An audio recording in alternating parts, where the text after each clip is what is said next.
2022년 2월 25일 카리브 제도의 포인트 아피에르 해안의 6번 정유소 근처 바다에서 수중 정비 작업을 하던 5명의 잠수부들은 갑작스러운 사고로 지름 76cm의 좁은 파이프 속에 갇히게 되며 생사의 갈림길에서 치열한 사투를 벌이게 됩니다. 트리니다드 토바고, 카리브 해의 끝자락에 위치한 작은 섬나라.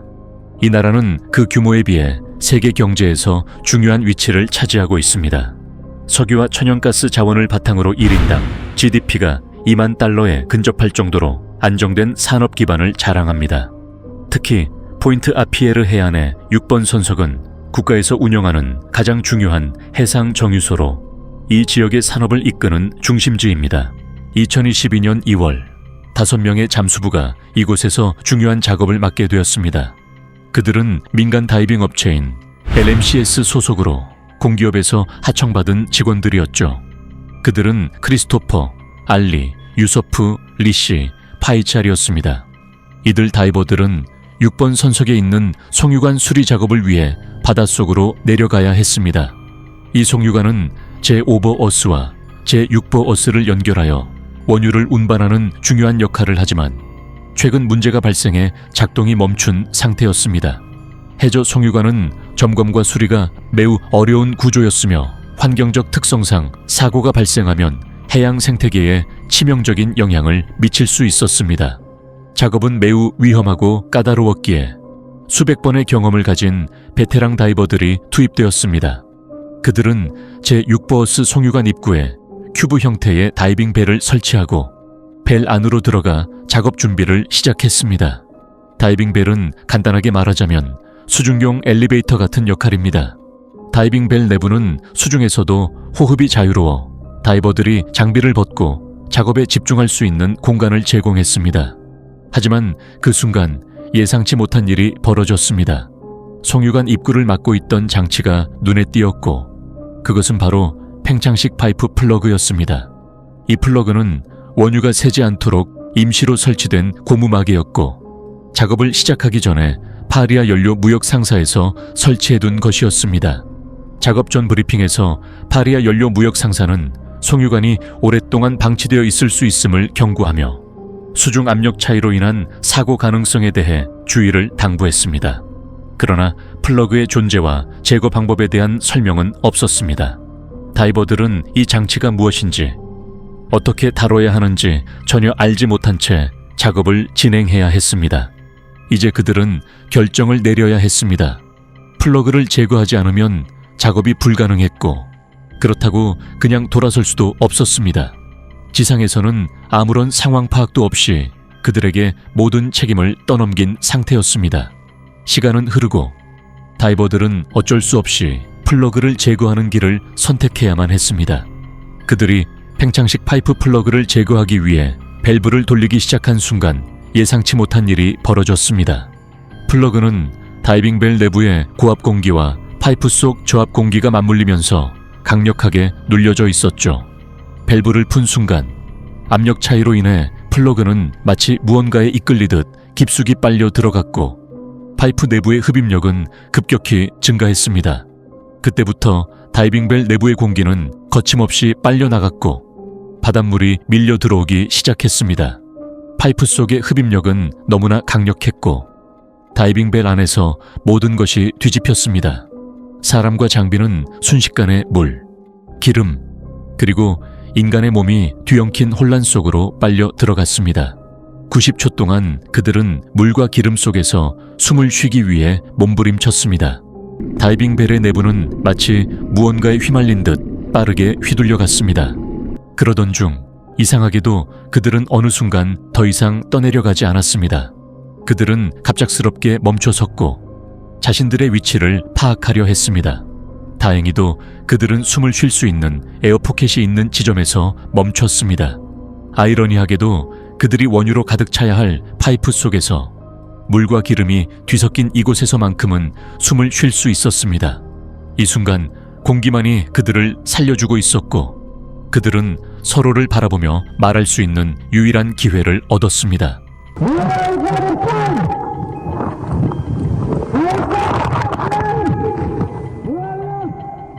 그들 중 유일한 생존자인 크리스는 후에 그날의 일을 생생하게 떠올리며 그들이 어떻게 그 상황을 겪었는지, 어떻게 멈추게 되었는지에 대한 이야기를 전하기 시작했습니다. Inside it was like an unbelievable nightmare. Your eyes burning. Every time you try to open your eyes, it's burning. You're pitch black, you can't see nothing. Your throat burning. Your ears ringing. Your body sore. 그들은 이제 생존을 위한 마지막 시도를 시작했습니다. 혼란 속에서 서로에게 의지하려 했지만 그들이 처한 상황은 점점 더 어두워져 갔습니다. 송유관의 길이는 366m. 이는 마치 끝이 보이지 않는 미로 같았습니다. 그들은 그 길이가 얼마나 긴지, 자신들이 얼마나 절망적인 상황에 처해 있는지 점차 깨달았습니다. 크리스는 처음에 머리가 먼저 들어갔기 때문에 뒤로 기어가야 한다고 생각했지만 다른 다이버들은 각자 다른 기억을 가지고 있었습니다. 발이 먼저 들어갔다는 알리와 헨리, 그리고 파이잘은 그들의 말대로 행동하기로 했습니다. 결국 알리와 헨리의 판단을 믿고 나아가기로 결심한 그들은 좁고 기름으로 미끄러운 파이프 속에서 움직이기 시작했습니다. 하지만 그 길은 그들이 상상했던 것보다 훨씬 더 위험하고 더욱 무서운 곳이었습니다. 기름과 물이 엉켜버린 그곳에서 그들은 자신들의 위치를 파악하기 힘들었고 한 발짝 나아갈 때마다 불안과 고통이 그들을 짓눌렀습니다. 그들의 진전은 눈에 띄지 않을 만큼 느리게 이어졌고 희망은 점점 멀어져 갔습니다. 그럼에도 불구하고 그들은 포기하지 않고 계속 움직였습니다. 그 순간 그들은 예상치 못한 것을 발견하게 되었습니다. 파이프 속에서 떨어지지 않고 고정된 2개의 산소 탱크가 있었던 것입니다. 이 산소는 그들에게 잠시나마 숨을 쉴 수 있는 기회를 주었고 크리스는 탱크에서 나오는 맑은 공기를 아껴야 한다고 말하며 서로 간격을 두고 조금씩 마셔야 한다고 경고했습니다. 그러나 그들의 상황은 점점 더 어려워졌습니다. 크리스는 선두에서 그들이 얼마나 움직일 수 있는지 점검하다가 2명의 다이버가 더 이상 이동할 수 없다는 사실을 깨달았습니다. 이로 인해 뒤따르던 팀원들까지 더 이상 움직일 수 없게 되었고 그들의 길은 차단되었습니다. 이제 크리스는 홀로 나아가기로 결심합니다.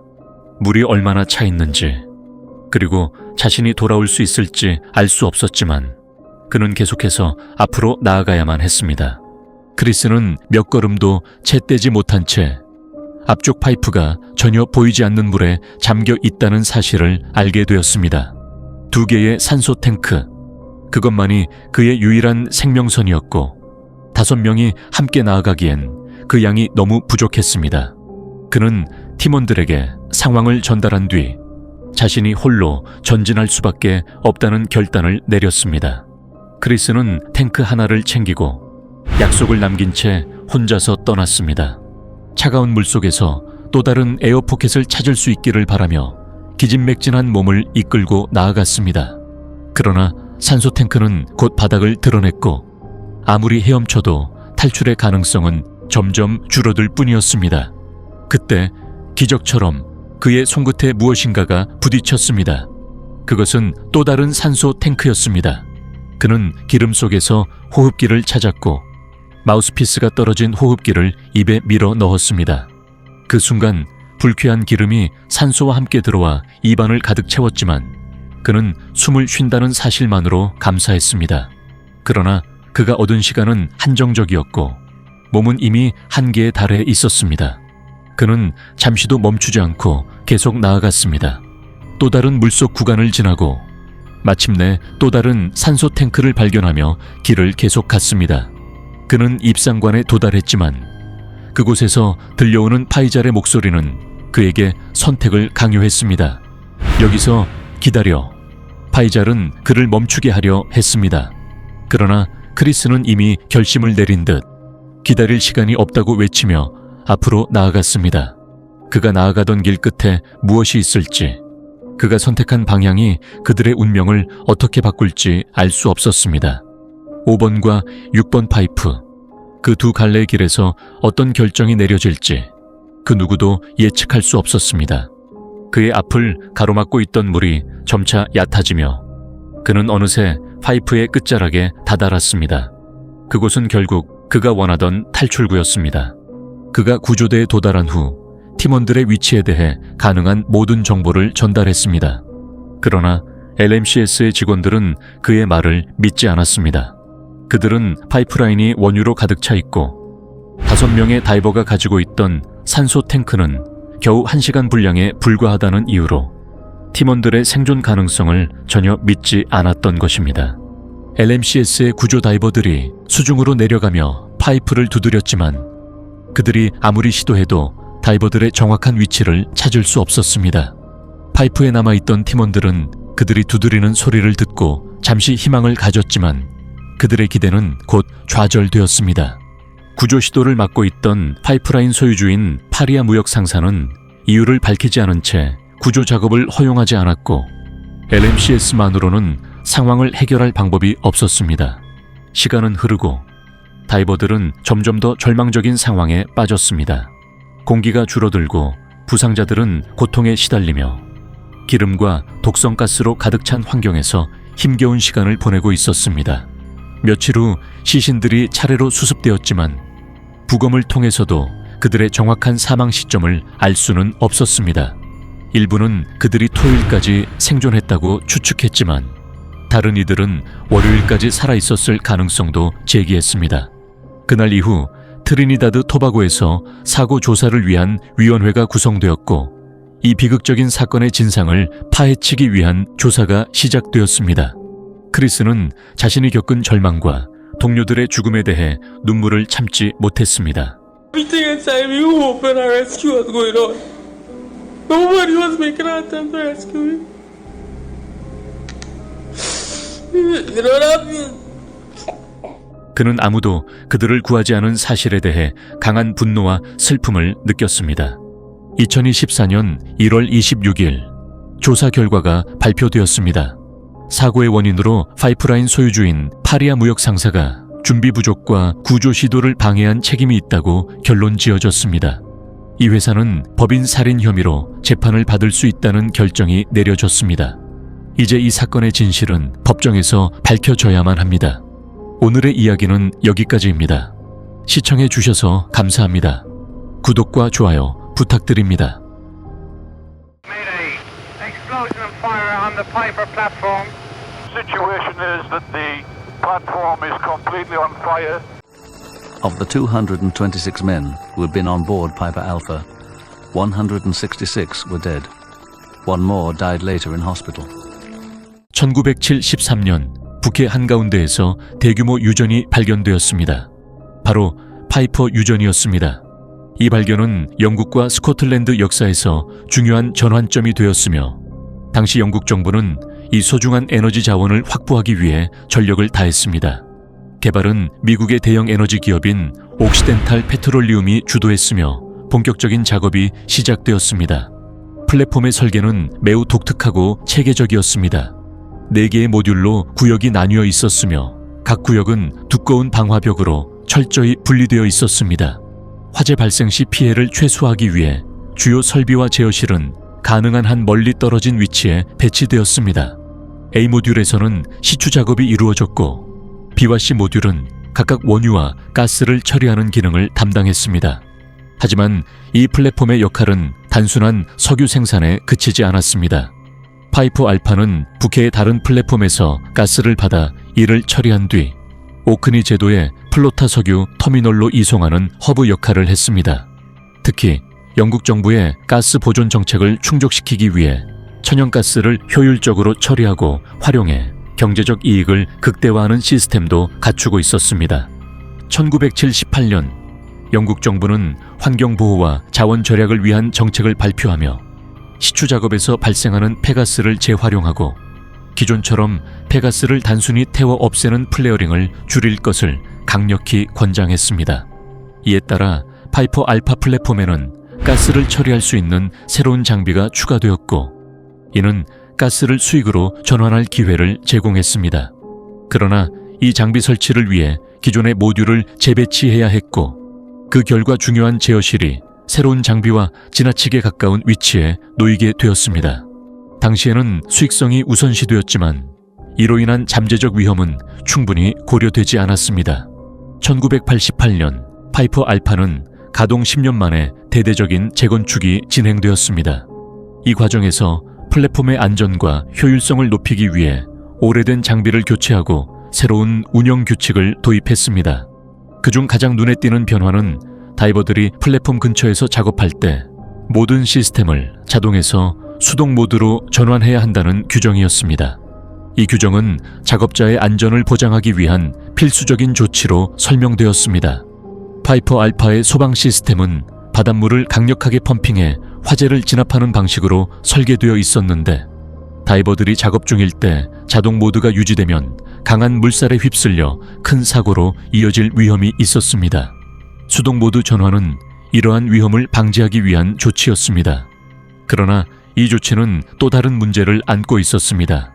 수동 모드로 전환되면 화재 발생 시 자동 소방 시스템이 즉각 작동하지 않게 되었고, 이는 초기 진압이 중요한 플랫폼 환경에서 치명적인 약점으로 작용할 수 있었습니다. 1988년 7월 6일 정오, 스코틀랜드 에버딘에서 북해로 120마일 떨어진 파이퍼 알파 플랫폼. 그날도 원유와 천연가스의 생산이 한창 진행 중이었습니다. 정오 무렵 플랫폼의 두 응축수 펌프 중 하나인 펌프 A는 정기적인 유지보수를 위해 가동이 중단되었습니다. 펌프 A의 압력 안전 밸브를 점검하기 위해 작업 허가서가 발급되었고, 엔지니어는 밸브를 제거한 후 임시로 응축수 파이프를 얇은 금속 디스크로 막아두었습니다. 다만 이 디스크는 나중에 밸브를 쉽게 교체할 수 있도록 손으로만 가볍게 조여져 있었습니다. 점검은 그날 완료되지 않았고, 엔지니어는 펌프 A가 절대 가동되어서는 안 된다는 경고를 작업 허가서에 분명히 남겼습니다. 그러나 이 중요한 문서가 제어실 서류함에 놓인 채 관리자의 손에 제대로 전달되지 않았다는 사실이 알려진 건 훨씬 후의 일이었습니다. 그 후 오후 7시 다이버들이 작업 중일 때 자동 소방 시스템이 꺼졌습니다. 이는 다이버들이 해저 120피트 깊이의 수중 입구에서 작업 중일 때 대량의 해수와 함께 빨아들이는 위험을 막기 위해 이루어진 결정이었습니다. 시간은 흘러 밤 9시 45분, 응축수 펌프 B가 메탄 얼음으로 막히며 갑작스럽게 멈춰버렸습니다. 플랫폼의 운영이 즉각적으로 위기를 맞이한 순간이었습니다. 다급했던 작업자들은 펌프 A를 다시 가동할 수밖에 없는 상황에 놓였습니다. 서둘러 문서를 뒤졌지만 점검 허가서와 관련된 또 다른 중요한 서류가 제어실에 남겨져 있는 줄은 아무도 몰랐습니다. 결국 작업자들은 펌프 A를 가동하기로 결정했고, 이는 치명적인 참사로 이어졌습니다. 가스가 펌프 안으로 유입되었고, 임시로 밀봉된 금속 디스크는 그 압력을 견디지 못한 채 파열되었습니다. 그 순간 다량의 가스가 플랫폼의 내부로 유출되었고, 그 직후 엄청난 폭발이 일어났습니다. 폭발의 충격파는 제어실 인근 구역을 강타하며 제어실은 심각하게 파괴되었습니다. 그 자리에서 여러 명이 즉사하고 중요한 비상경보 시스템도 마비되면서 플랫폼 내 상황을 외부에 알릴 방법이 사라졌습니다. 게다가 화재에 취약한 케이블들이 지나가던 생산구역을 지나고 있었기 때문에 폭발과 함께 전기 공급이 완전히 차단되었습니다. 작업자들은 더 이상 통제된 상황에서 움직일 수 없었고 각자 대피를 시도할 수밖에 없었습니다. 그 당시 자동 소방 시스템은 수동 모드로 전환되어 있었고 화재 발생 전 다시 자동 모드로 돌아가지 않은 채 그대로 방치된 상태였습니다. 소방 시스템이 제대로 작동하지 않으면서 화재는 점차 통제 불능 상태로 번졌고 결국 응축수 펌프 B마저 폭발했습니다.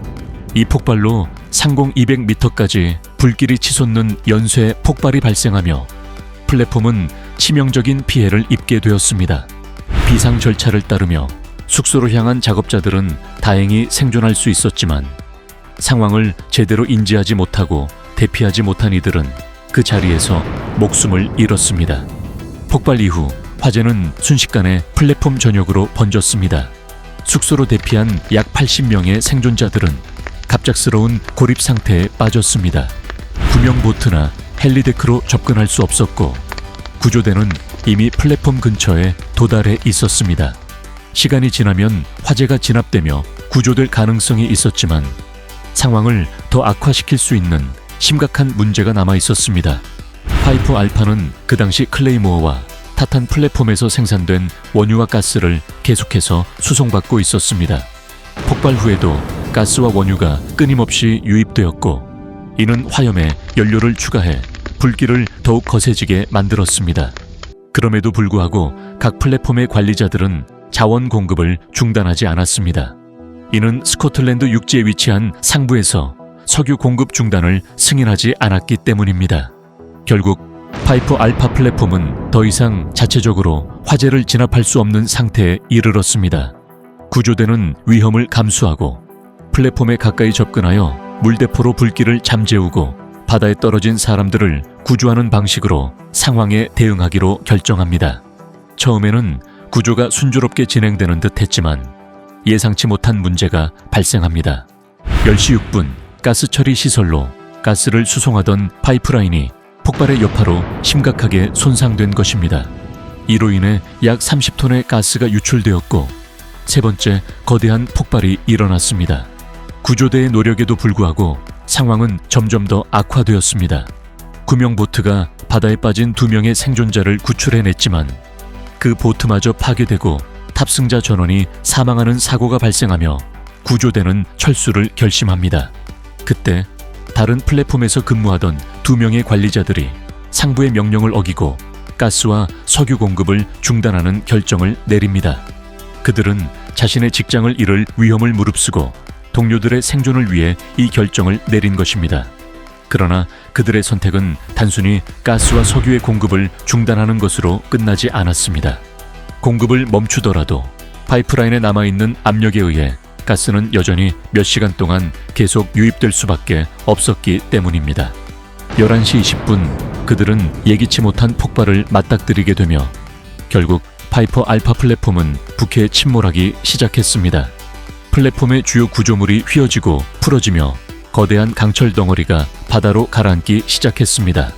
그 시점까지 수백 명의 작업자들이 플랫폼 내부에 고립되어 있었고 건물이 가라앉으면서 그들의 생존 가능성은 사실상 사라진 상황이었습니다. 처음에는 바다로 떨어지거나 로프를 이용해 탈출한 몇몇 작업자들이 살아남을 수 있었지만 대다수는 지침을 따르며 대피처에서 기다리던 중 끝내 목숨을 잃었습니다.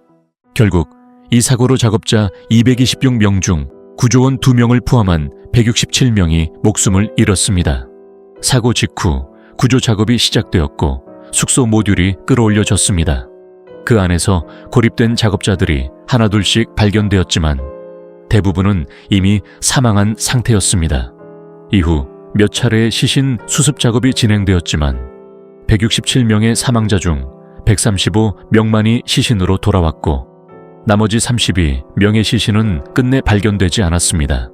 불은 3주가 넘게 꺼지지 않았고 살아남은 생존자들은 사고 당시의 공포와 그들의 동료들이 겪었던 비극을 떠올리며 살아남은 것에 대한 죄책감과 후유증에 시달려야 했습니다. The flames had totally engulfed the area where we were in. The smoke was getting thicker, and the emergency generators, which was emitting the little light that there was, had went out, which left us only manual torches to see where we were going, and that's when the panic set in, you know. The reason there was 166 lads perished in that rig is because they believed in a manual. When you recovered, will you go back to work offshore? No, I don't think so. No, I would never subject myself to the horrors and the nightmares. I've not had a night's sleep in 18 weeks. Do you think this disaster will improve things?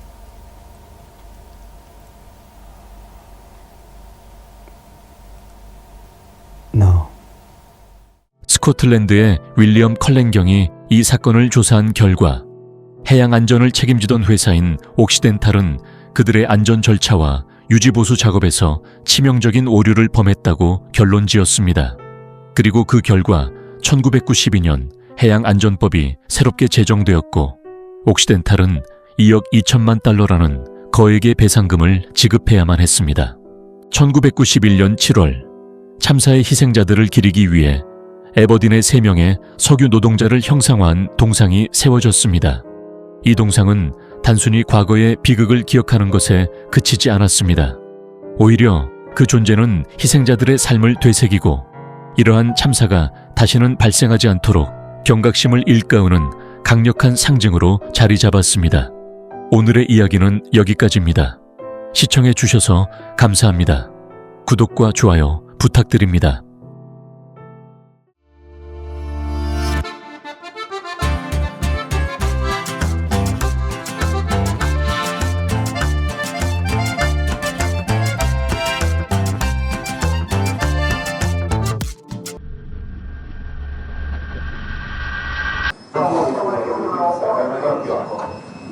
Praticamente ci sta uno squarcio, credo. Il direttore poi non si sa di perché il direttore mi dice se abbiamo solamente questi due bombardieri. Pour les lifeboats.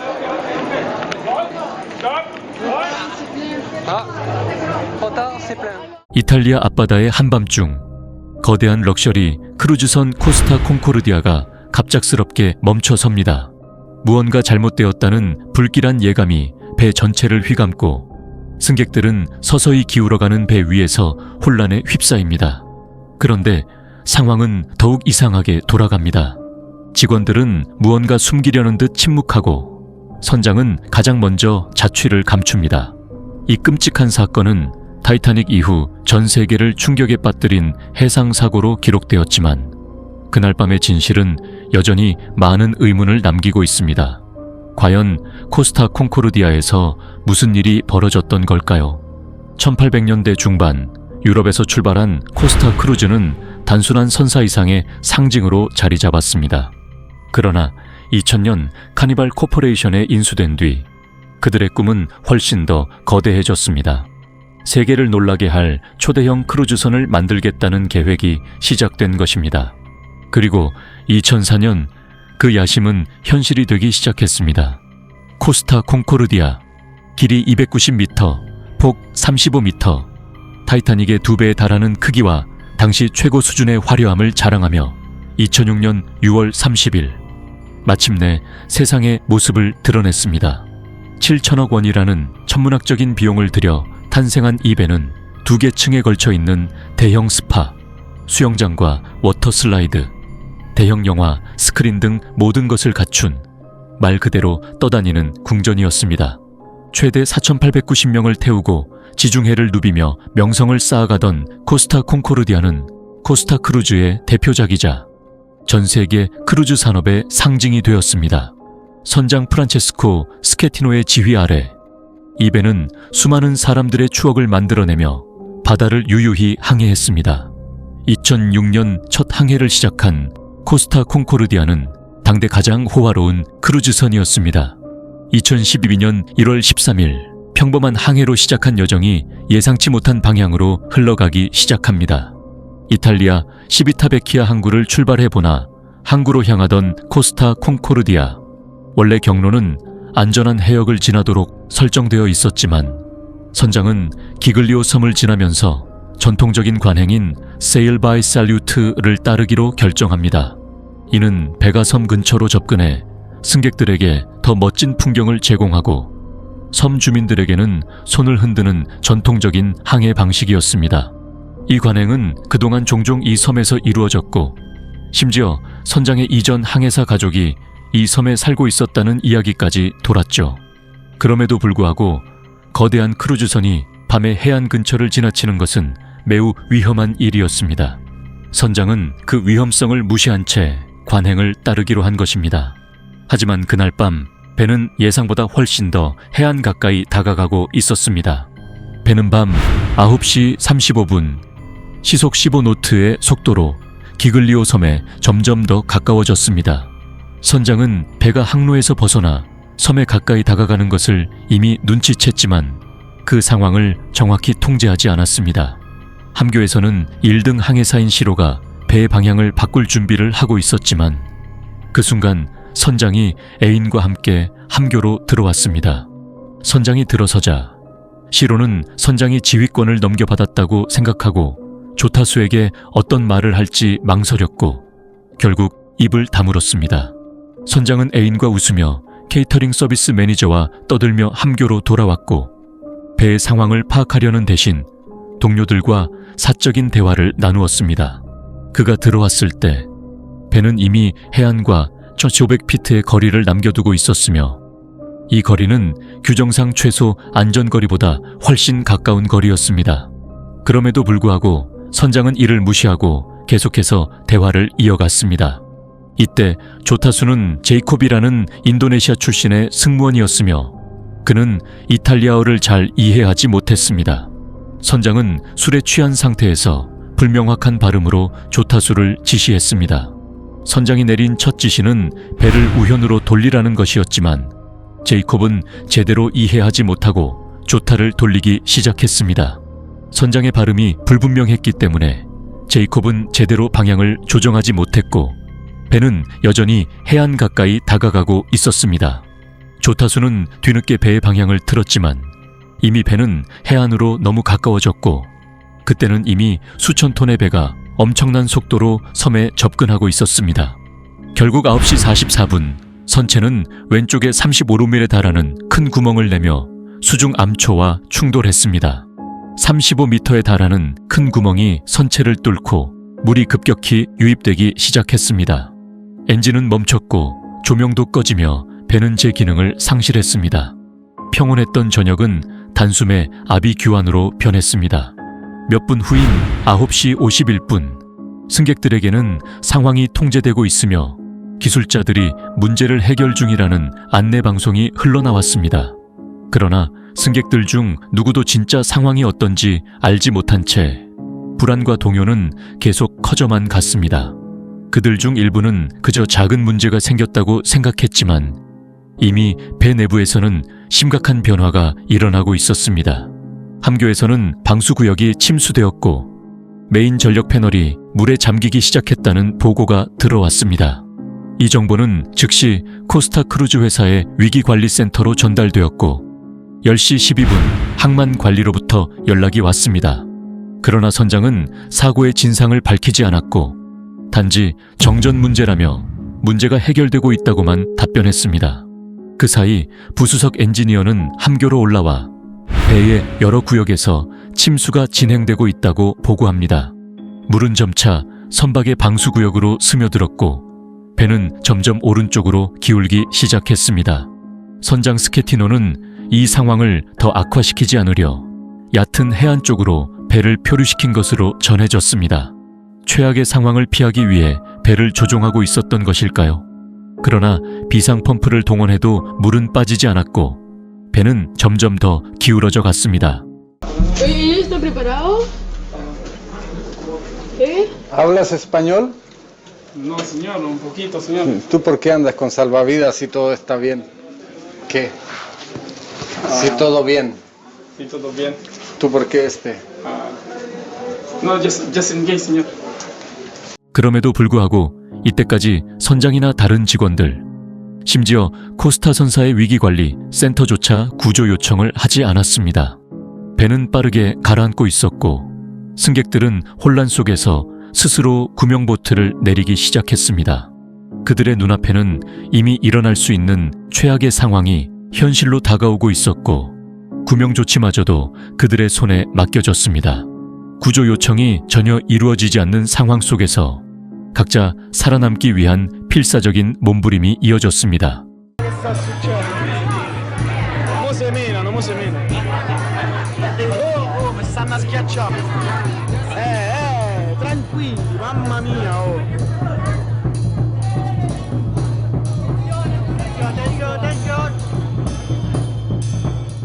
밤 10시 55분 선장은 마침내 배를 포기하라는 명령을 내렸습니다.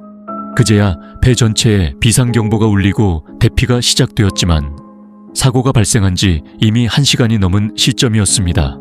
4,229명의 승객과 승무원들은 구명보트를 향해 4번 갑판으로 몰려들기 시작했고 구명보트들은 하나씩 물 위로 떠오르기 시작했습니다. 그러나 그때 이미 배는 완전히 기울어지기 시작했으며 더 이상 구조의 가능성은 보이지 않았습니다. 밤 11시 배는 거의 완전히 우현 쪽으로 기울어져 갔습니다. 구명보트들이 계속 발진되는 동안 배는 점점 더 깊이 가라앉고 있었습니다. 그러나 그때 선장 프란체스코 스케티노는 이미 배를 떠난 상태였습니다. 그는 구조 활동에도 전혀 관여하지 않았습니다. 배는 이제 더 이상 구출할 수 없는 상황에 처해 있었고 라번 갑판의 물이 차오르면서 침몰 속도는 급격히 빨라졌습니다. 마침내 구명보트를 더 이상 내릴 수 없게 되자 80명이 남은 상태에서 배는 거의 수평을 잃고 바닷속으로 끌려 들어갔습니다. 그들은 줄사다리를 타고 선체의 측면을 따라 내려가 겨우 해안 경비대의 구조선을 타고 탈출할 수 있었습니다. 구조된 사람들은 기글리오 섬 주민들의 집에서 임시로 머물며 주민들은 기꺼이 그들에게 필요한 편의를 제공했습니다. 새벽 6시 17분 구조 작업이 마무리될 무렵 배는 거의 완전히 옆으로 누운 채로 좌초되었습니다. 우현은 완전히 침수되었고 해가 떠오르며 배의 틈새에서 물이 새는 모습을 볼 수 있었습니다.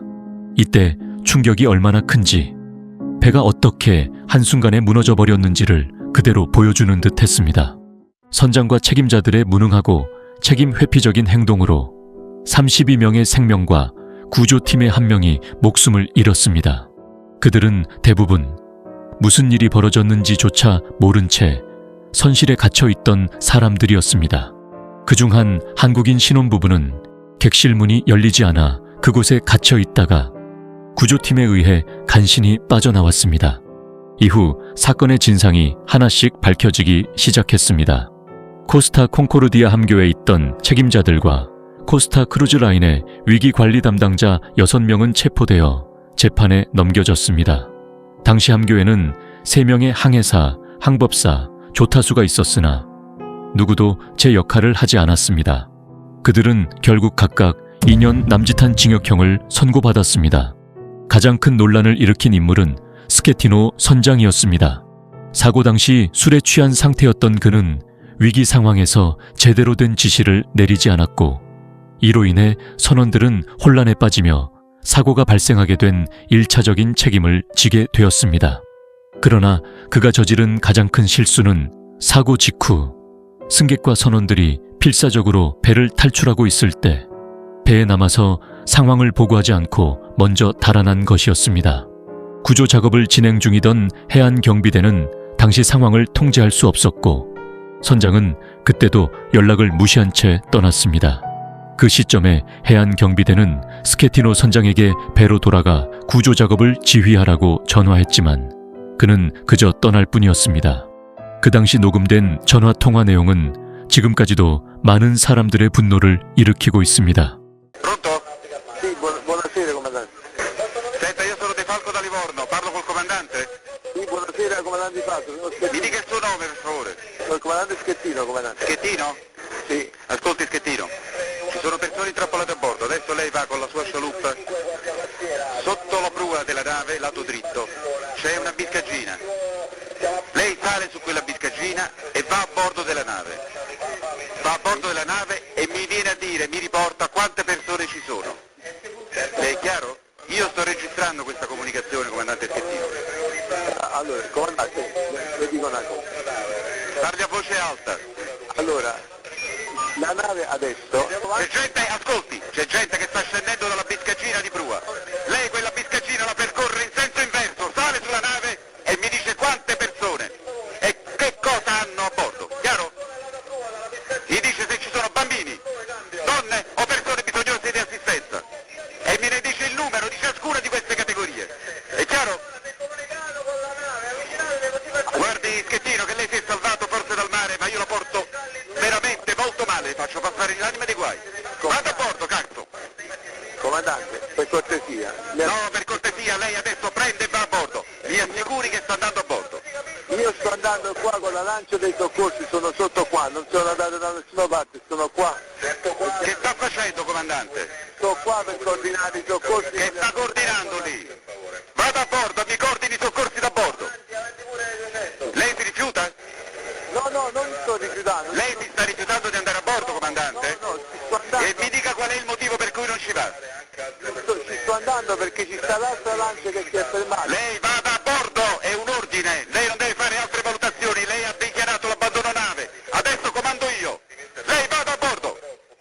스케티노 선장은 비극적인 사건이 벌어진 후 말도 안 되는 변명을 늘어놓으며 끝내 현장 지휘를 포기했다고 주장했습니다. 그는 배가 기울어지면서 발이 미끄러져 구명보트에 올라타게 되었다고 했죠. 그러나 나중에 공개된 영상 속에서는 스케티노 선장이 구명보트에 오르는 모습이 명백히 포착되었습니다. 선장은 처음엔 그 영상 속 인물이 자신이 아니라고 주장했지만 이제 그 누구도 그의 말을 믿지 않았습니다. 만약 스케티노 선장이 위기 상황에서 제대로 행동했더라면 희생자는 훨씬 적었을지도 모릅니다. 참혹한 현실이었죠. 결국 그는 과실치사, 직무유기, 여러 회사법 위반 등으로 징역 16년형을 선고받고 로마의 레비비아 교도소에 수감되었습니다.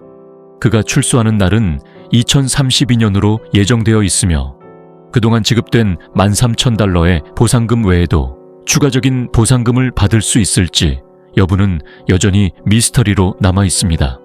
일부 피해자들은 충분치 않다며 소송을 제기했지만 그 결과는 모두 달랐습니다.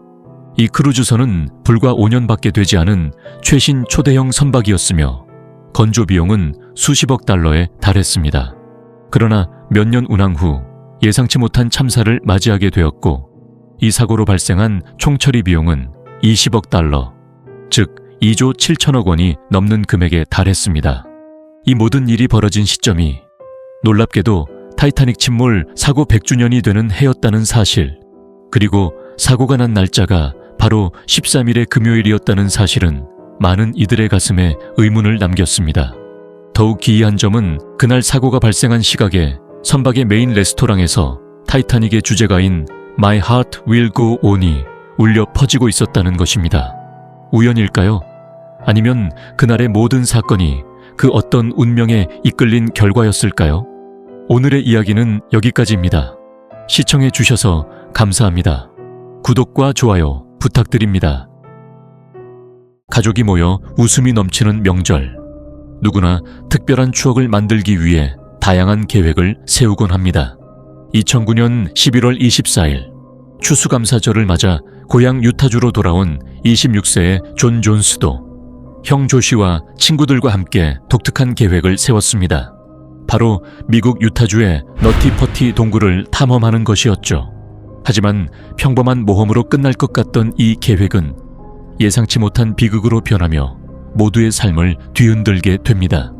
그날 존스 가족은 절대 잊을 수 없는 끔찍한 사건과 마주해야 했습니다. 대체 이들에게 무슨 일이 일어났던 걸까요? 1960년대 유타주의 너티퍼티 동굴은 독특한 지형과 비좁고 복잡한 구조 덕분에 동굴 탐험 마니아와 익스트림 스포츠 애호가들에게 큰 인기를 끌었습니다. 이 동굴은 석회암과 사암으로 이루어진 지질학적 특성 덕분에 독창적인 내부 구조를 형성하고 있었으며 초보자와 숙련된 탐험가 모두에게 각기 다른 도전과 재미를 제공했습니다. 너티퍼티 동굴은 그 복잡하고 미로 같은 구조 덕분에 많은 탐험가들에게 도전의 장소로 여겨졌습니다. 1960년대부터 시작된 동굴 탐험은 탐험가들이 동굴의 모든 구석구석을 탐험하고 그들의 발견을 기록하며 점차적으로 동굴의 지도가 완성되어가는 과정이었습니다. 하지만 이 과정은 결코 쉽지 않았습니다. 동굴 내부의 좁고 비좁은 통로와 복잡한 구조는 탐험가들의 인내와 창의성을 시험하는 요소로 작용했습니다. 초기 탐험자들은 주로 동굴의 입구 근처와 주요 구역들만을 탐험했습니다. 그러나 시간이 지나면서 더 많은 탐험가들이 동굴 깊숙한 곳까지 발을 들여놓기 시작했고 점차 동굴의 구조에 대한 이해도가 쌓여갔습니다. 그들은 주어진 지도와 기본적인 안내를 토대로 각 구역을 체계적으로 조사하며 동굴의 전체적인 맵을 그려갔습니다. 주요 구역 중 하나인 메이즈는 특히 탐험자들에게 어려움을 줬습니다. 이곳은 길이 서로 얽혀 있고 방향 감각을 잃기 쉬운 곳이었기 때문에 각 통로와 구석의 특성을 정확히 기록해야 했습니다. 탐험가들은 특수한 장비와 메모장, 카메라 등을 사용해 지도를 작성하며 중요한 지점이나 방향을 정확히 표시했습니다. 또 다른 구역인 빅슬라이드는 탐험가들이 내려가야 하는 경사로로 미끄러움과 급격한 경사 덕분에 정확한 지도를 그리는 것이 중요했습니다. 이곳은 특히 안전을 고려해야 했고 각 탐험가는 내려갈 때마다 그 위치와 경로를 기록해 두었습니다. 그들이 기록한 정보는 후속 탐험자들에게 매우 중요한 지침이 되었으며 동굴을 보다 안전하게 탐험할 수 있도록 도와주었습니다. 가장 도전적이었던 구역은 버스커널이었습니다. 이 좁고 경사진 통로는 매우 제한적인 공간에서 탐험을 강요하며 이곳을 지나가는 것은 말 그대로 신체적 한계를 시험하는 일이었습니다. 탐험가들은 신체가 끼이지 않도록 세심하게 몸을 움직였으며 각 단계마다의 위치와 각도를 정확히 기록했습니다. 이 구역에서의 경험은 동굴 지도 작성에 있어서 중요한 정보가 되었고 후속 탐험자들이 안전하게 통과할 수 있는 기준을 제공했습니다. 몇 년 후 동굴의 구조에 대한 이해가 깊어지고 완성된 지도는 새로운 탐험가들에게 큰 도움이 되었습니다. 그들은 지도를 참고해 안전하게 탐험할 수 있었고 그 덕분에 너티퍼티 동굴은 더욱 많은 사람들에게 탐험의 장소로 알려졌습니다. 너티퍼티 동굴은 주요 구역 외에도 다양한 도전적인 통로가 있었습니다. 대부분의 통로는 미끄러운 진흙층으로 덮여 있어 더욱 조심스럽게 움직여야 하며 좁고 구불구불한 구조는 공간 감각을 잃게 만들어 초보자들에게는 큰 위험으로 작용합니다. 특히 특정 구역은 너무 좁아서 탐험가의 체형에 따라 진입이 불가능한 경우도 있으며 좁은 공간에 갇힌 탐험가들은 공황 상태에 빠지기 쉽습니다. 이로 인해 구조 요청이 자주 발생했고 숙련된 구조대가 동굴 내부로 들어가 탐험가를 구출해야 하는 사례가 끊이지 않았습니다. 너티퍼티 동굴은 이러한 독특한 구조와 도전적인 구역들 덕분에 많은 이들에게 매력적인 탐험 장소로 여겨졌지만 동시에 생명과 직결된 심각한 위험이 도사리고 있는 곳이기도 했습니다. 2006년에는 잦은 사고로 인해 동굴이 폐쇄되었으나 이후 조건부로 재개장되었습니다. 탐험 허가는 사전 신청과 동굴 전문가의 동행을 조건으로 했습니다. 2009년 11월 24일 추수감사절을 앞둔 화요일, 존과 그의 형 조쉬는 가족 및 친구 11명과 함께 너티퍼티 동굴 탐험에 나섰습니다. 존의 임신 중인 아내 에밀리와 1살 딸 리즈는 집에 남아 여유로운 저녁 시간을 보내기로 했습니다. 존은 동굴 탐험을 자주 다녔던 경험이 있는 탐험가였습니다. 그는 어려서부터 자연과 탐험에 대한 관심이 많았고 여러 차례 동굴을 탐험하며 그 매력을 깊이 느꼈습니다. 유타주에서 자라난 그는 지역의 다양한 동굴들을 여러 번 탐험한 경험이 있었고 그 중에서도 너티퍼티 동굴은 그의 도전 목록에 자주 등장했던 장소였습니다. 탐험 도중 존과 조쉬는 친구 2명과 함께 더 도전적인 구역을 탐험해 보기로 했습니다. 그들은 버스커넬에 대해 이야기하며 지도를 통해 그 위치를 확인했습니다. 버스커넬은 좁고 긴 통로로 끝부분이 매우 좁아지는 구간이 특징이었으며 이 구간을 지나면 몸을 돌릴 수 있는 밥스푸시가 있다고 알려져 있었습니다. 이곳은 숙련된 탐험가들에게도 도전적인 장소로 손꼽혔습니다. 존은 동굴의 가장 좁은 구간인 버스커넬에 들어섰지만 들어간 구역은 버스커넬의 끝인 밥스푸시가 아니라 미지의 좁은 통로였던 에드스푸시로 지도에는 제대로 표시되지 않은 곳이었습니다.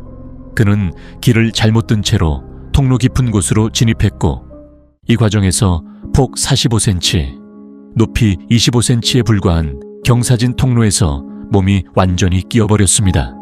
그는 머리가 아래로 향한 채로 70도 경사에 거꾸로 처박힌 상태에서 스스로 빠져나올 수 없었습니다.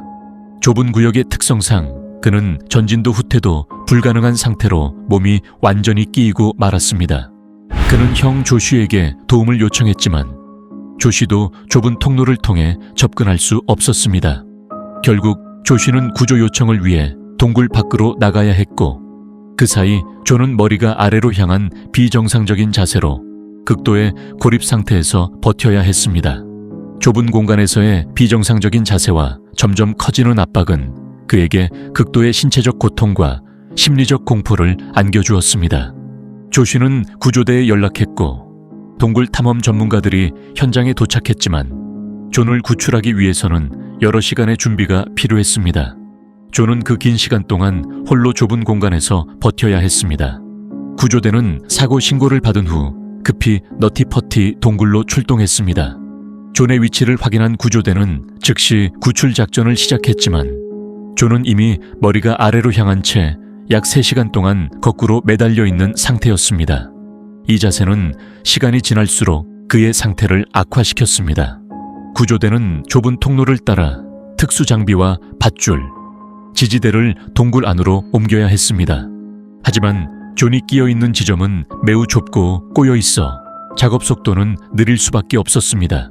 구조대는 존을 구출하기 위해 특수 시스템을 구축하고 그를 끌어내기 위한 계획을 세웠습니다. 좁은 공간 속에서의 모든 작업은 신중해야 했기에 조금만 실수해도 그의 상태가 더 악화될 가능성이 있었습니다. 구조 작업이 진행되는 동안 존은 의식을 잃지 않기 위해 가족들과 무정의를 통해 대화를 나누었습니다. 그는 아내 에밀리와 어린 딸 리즈에 대한 사랑을 이야기하며 끝까지 버티려 했습니다. 가족들 역시 구조의 희망을 놓지 않고 그에게 계속해서 힘을 불어넣으려 했습니다. 그러나 그의 상태는 점점 악화되었고 중력의 지속적인 영향으로 인해 그의 신체는 결국 한계를 맞이하게 되었습니다. 2009년 11월 25일 구조대는 존이 끝내 심장마비로 숨을 거두었다는 사실을 확인했습니다. 그의 죽음은 구조대와 가족들에게 깊은 충격을 안겨주었습니다. 이후 구조대원들이 존의 시신을 꺼내려 시도하는 과정에서 좁은 동굴의 구조적 안정성이 떨어지면서 무너질 가능성이 있었습니다. 특히 동굴 벽면이 무너지거나 추가적인 붕괴가 발생할 위험이 있어 구조대원의 생명에도 위험을 초래할 수 있었습니다. 존을 끌어내기 위해 밧줄과 도르래 시스템을 동굴 내부에 설치했지만 좁은 공간에서는 제대로 작동하지 않았습니다. 동굴 구조 자체가 장비 사용을 제한했으며 시신이 고정된 상태에서는 더 이상 물리적으로 끌어낼 방법이 없었습니다. 결국 구조 작업이 더 이상 진행될 수 없다는 결론에 도달한 당국은 존의 시신을 동굴에서 꺼내는 것이 물리적으로 불가능하다고 판단했습니다. 존의 죽음을 계기로 당국은 너티퍼티 동굴의 위험성을 공식적으로 인정했습니다. 이후 동굴 입구는 콘크리트로 봉인되었으며 존은 영원히 그곳에 안치되었습니다. 동굴은 영구 폐쇄되었고 그곳에서의 비극적인 사건은 많은 이들에게 탐험의 위험성과 생명의 소중함에 대해 깊은 경각심을 일깨워 주게 되었습니다. 오늘의 이야기는 여기까지입니다. 시청해 주셔서 감사합니다. 구독과 좋아요 부탁드립니다. 1967년 미국 5대호 중 하나인 이리회에서 벌어진 충격적인 사건. 스카이다이버 16명이 동시에 사라진 이 끔찍한 날. 과연 하늘에서 무슨 일이 있었던 걸까요? 이 비극은 미국 전역에서 스카이다이빙의 금지 규칙이 새롭게 등장할 정도로 충격적인 사건이 되었습니다. 1967년 8월 27일 이른 아침 오하이오주 이리호 근처 오트너 공항에는 스카이다이버 23명이 모여들었습니다. 그날은 평범한 비행이 아니었습니다. 제2차 세계대전 당시 활약했던 B-25 폭격기에서 무료로 스카이다이빙을 할 수 있는 특별한 기회가 주어진 날이었죠.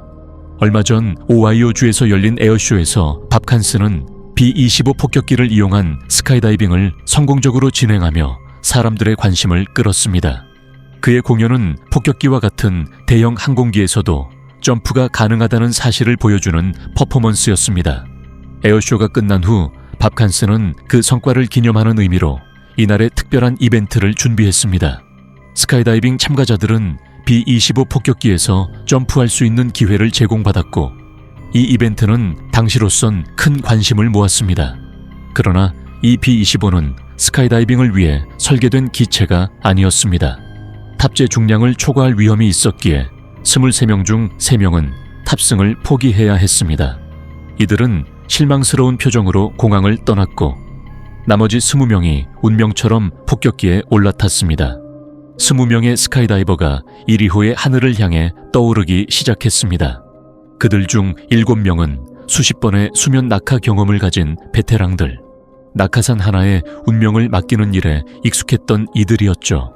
원래 비행은 오전 9시에 시작될 예정이었지만 갑작스럽게 구름이 몰려오고 바람이 거세지면서 비행은 오후로 미뤄졌습니다. 오후 2시 바람이 잠잠해지자 B-25 폭격기는 20명을 태우고 오트너 공항에서 이륙했습니다. 그 뒤를 따라 싱글 엔진 경비행기 세스나 180이 뒤따랐습니다. 이 작은 비행기의 임무는 폭격기에서 뛰어내리는 다이버들을 촬영하는 것이었죠. 다이버들의 목표는 원래 고도 9,000m, 상상조차 하기 힘든 높이였습니다. 에베레스트 산 정상보다 높은 이 고도는 공기가 희박하고 기온이 영하 29도에 달하는 극한의 환경이었습니다. 생존 자체가 도전이 되는 그곳을 대비하기 위해 다이버들은 두꺼운 옷과 특수 장비를 착용하고 비행기에 몸을 실었습니다. 그러나 B-25가 상승하면서 예상치 못한 문제가 드러났습니다. 착륙 지점인 공항 상공이 두터운 구름층에 가려져 있었고 기온은 더 낮아져 있었습니다. 결국 조종사는 안전을 위해 점프 고도를 6,100m로 낮추기로 결정했습니다. 하지만 극한의 도전을 즐기는 2명의 다이버는 고집을 꺾지 않았습니다. 그들은 원래 계획대로 9,000m에서 점프하겠다고 주장했고 결국 다른 18명은 6,100m에서 이 2명은 9,000m에서 뛰어내리기로 했습니다. B-25 폭격기는 목표 지점을 향해 천천히 이동하고 있었습니다. 하지만 조종사 밥 칸스는 두꺼운 구름에 가려 자신의 정확한 위치를 파악할 수 없었습니다. 당시에는 GPS 같은 첨단 장비가 없었고 비행기는 오직 지상 통제 레이더와 라디오 교신에 의존해야 했습니다. 그는 클리블랜드 항공교통통제센터와 교신을 시작해 도움을 요청했습니다. 같은 시각 B-25를 따라오던 경비행기 세스나 180은 고도 4,500m에서 멈춰 사진 촬영을 위해 정체 비행을 하고 있었습니다. 하지만 문제는 바로 그때 발생했습니다. 클리블랜드 항공교통통제센터에서 근무 교대가 이루어지며 새로운 관제사 엔젤 스미스가 자리에 앉았습니다. 스미스는 치명적인 실수를 저질렀습니다. 그는 B-25와 세스나 180의 위치를 혼동했고 B-25 조종사 밥 칸스에게 세스나 180이 위치하던 오트너 공항 상공의 좌표를 전달해버렸습니다.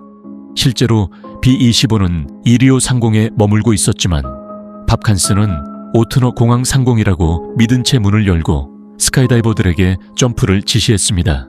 18명의 다이버는 조종사의 지시를 따랐습니다.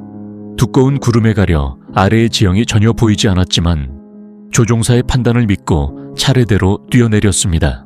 당시 스카이다이빙 교본에는 착륙 지점이 육안으로 보이지 않을 경우 점프를 금지하고 있었습니다. 그러나 그들은 망설임 없이 몸을 던졌습니다. 구름은 두꺼웠습니다. 무려 1800m에 달하는 구름층은 모든 것을 감췄고 스카이다이버들은 자신들이 무엇 위에 있는지조차 알 수 없었습니다.